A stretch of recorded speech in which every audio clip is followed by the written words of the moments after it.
यह कहानी है एक छोटे से गांव की, जहां जुलाई का महीना हर बार राहत लेकर आता था, लेकिन इस बार जुलाई अपने साथ तबाही लाया था।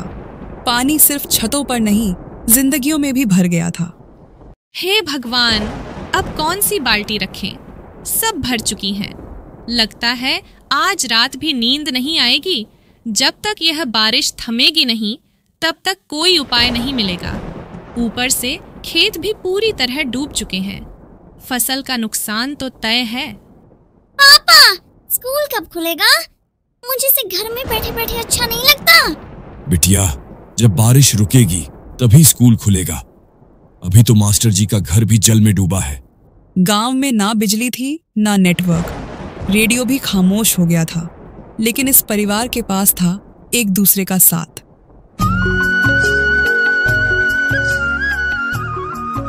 अगले दिन सूरज निकला, पर हल्की हल्की बारिश हो रही थी। अर्जुन सुबह सुबह पास के गांव जाने के लिए तैयार होता है। मीना, मैं पास के गांव जा रहा हूं। देखता हूं कोई सरकारी मदद मिलती है क्या। राशन भी खत्म होने को है। ठीक है, लेकिन संभल के जाना। रास्ते में पुल के पास पानी बहुत तेज है। गांव के हरी चाचा भी फिसल गए थे कल। ठीक है, मैं संभल के जाऊंगा। अर्जुन जानता था कि यह सफर आसान नहीं होगा, लेकिन उसकी बच्ची की भूख उसे चैन से बैठने नहीं दे रही थी। अर्जुन एक छोटे से सरकारी गोदाम में पहुंचता है, जहां बहुत सारे लोग पहले से राशन और सहायता के लिए खड़े थे। अरे भाई, एक एक करके आओ, सबको मिलेगा, लेकिन पहले फॉर्म भरो। साहब, मेरे पास फॉर्म छापने का भी साधन नहीं। गांव में बिजली भी नहीं है।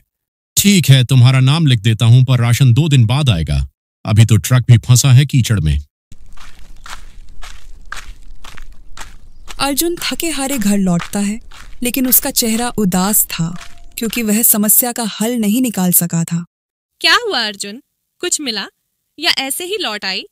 नाम लिखा दिया है, लेकिन राशन 2 दिन बाद मिलेगा, अगर ट्रक आया तो। चलो, इतना भी बहुत है। ईश्वर ने चाहा तो सब ठीक होगा। रात का समय था, चारों तरफ सन्नाटा।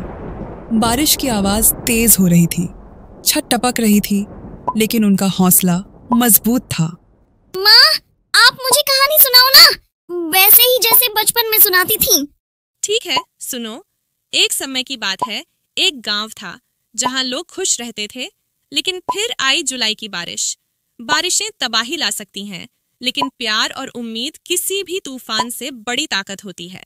अर्जुन और मीना के घर में मुश्किलें भले ही हों, लेकिन रिश्तों में नमी नहीं, गर्माहट थी, और यही गर्माहट इस बारिश से भी लड़ रही थी।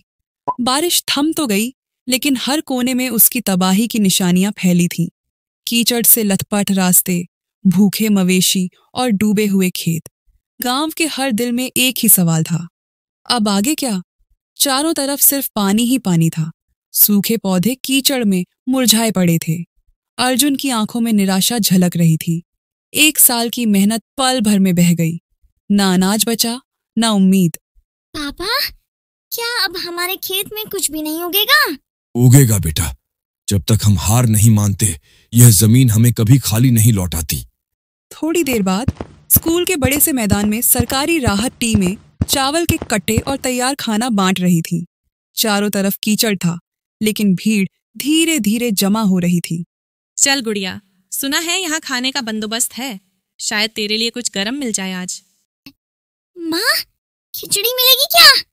मुझे बहुत पसंद है, वो पीली वाली जो नानी बनाती थी। हाँ बेटा, मिल सकती है, बस भगवान चाहे तो। मीना अपनी 7 साल की बेटी गुड़िया के साथ आ रही थी। स्कूल के भीतर कतार लगी थी खाने के लिए। भीड़ में अफरा तफरी थी। लाइन में मीना और गुड़िया भी धीरे धीरे आगे बढ़ रही थी। गुड़िया अपनी बारी का बेसब्री से इंतजार कर रही थी। जब उसकी बारी आती है, खिचड़ी खत्म हो गई। अभी राशन का अगला ट्रक 2 घंटे में आने वाला है। माँ, कोई बात नहीं, हम बाद में आ जाएंगे। मेरी बिटिया, तेरे हौसले से बड़ी खिचड़ी कोई नहीं। तू भूखी होकर भी औरों की तरह नहीं झगड़ती। भगवान तेरे हिस्से की भी बरकत भेजेगा। एक राहत कर्मचारी मीना की यह बात सुन लेता है और चुपचाप अपने खाने की प्लेट गुड़िया को लाकर थमा देता है। छोटी बिटिया के लिए कुछ रखा था, अब ये इसका है। भगवान आपका भला करे साहब। माँ देखो, पीली वाली खिचड़ी। उसी रात फिर से बारिश होती है और मीना, गुड़िया और अर्जुन घर के कोने में बैठे होते हैं।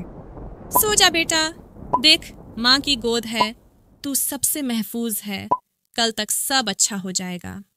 माँ नींद नहीं आ रही, अभी कहानी सुनाओ ना, वो वाली जो दादी से सुनती थी। ठीक है सुन। एक गांव था, बहुत सुंदर, बहुत खुशहाल। फिर एक दिन वहां भी बारिश आई और सब बहा ले गई, लेकिन एक माँ थी जिसने अपने बच्चों को हंसना नहीं भूलने दिया। घर की छत भले टपक रही थी, पर रिश्तों की छत अटूट थी।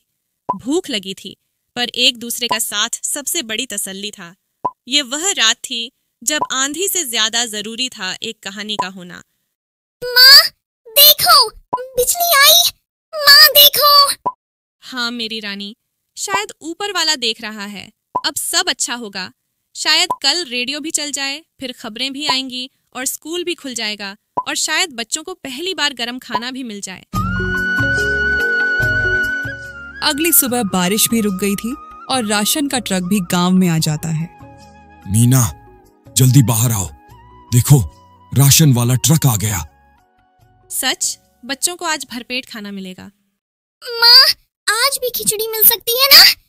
हाँ मेरी जान, आज तेरी पसंद की खिचड़ी बनेगी।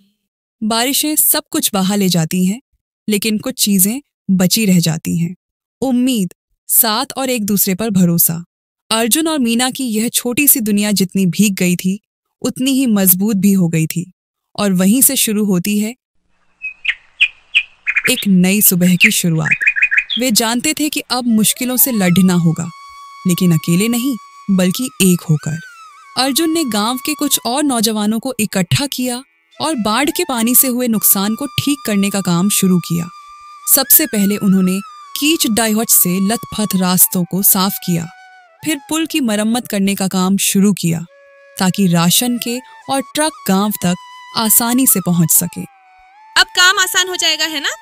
हाँ, अब एक एक करके सारी मुश्किलें हल होंगी।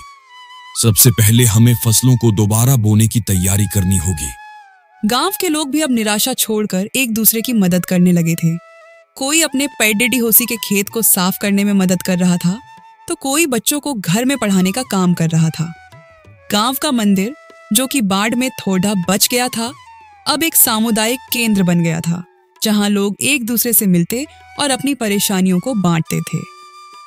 कई दिन बाद स्कूल की घंटी बजी और बच्चे खुशी से दौड़ते हुए स्कूल जा रहे थे। गुड़िया भी खुशी से उछल रही थी। माँ आज हम खिचड़ी नहीं, बल्कि स्कूल का खाना खाएंगे। मुझे बहुत पसंद है। हाँ मेरी बिटिया, अब सब कुछ पहले जैसा हो जाएगा। स्कूल के बाद गुड़िया दौड़ती हुई घर आती है और अर्जुन से कहती है, पापा, हमारी मैडम ने कहा है कि बारिश का पानी नदियों में जाएगा और फिर से हमें सब कुछ वापस दे देगा। जैसे कीचड़ साफ हो जाएगा और नई फसलें उगेंगी। अर्जुन गुड़िया की बात सुनकर मुस्कुराता है। उसकी बेटी की मासूमियत ने उसे एक बार फिर उम्मीद दी थी। उसने देखा कि इस आपदा ने उनके परिवार को और भी करीब ला दिया था। हर रात सोने से पहले वे सब एक दूसरे से बातें करते और दिन भर की मुश्किलें बांटते। एक रात जब बारिश फिर से हुई, तो अर्जुन ने छत पर प्लास्टिक की चादर लगा दी थी ताकि पानी अंदर ना आए। अब घर में पानी नहीं आएगा, है ना? नहीं, अब नहीं आएगा। हम हर मुश्किल से लड़ना सीख गए हैं। अर्जुन, मीना और गुड़िया अब पहले से ज्यादा मजबूत और खुश थे। उन्होंने सीखा था कि कुदरत भले ही कभी कभी गुस्से में हो, लेकिन इंसान की उम्मीद, प्यार और हिम्मत के आगे हर तूफान छोटा पड़ जाता है। इस परिवार की कहानी अब सिर्फ उनकी नहीं, बल्कि पूरे गांव की कहानी बन गई थी, जिसने मिलकर एक तूफान का सामना किया और जीत हासिल की।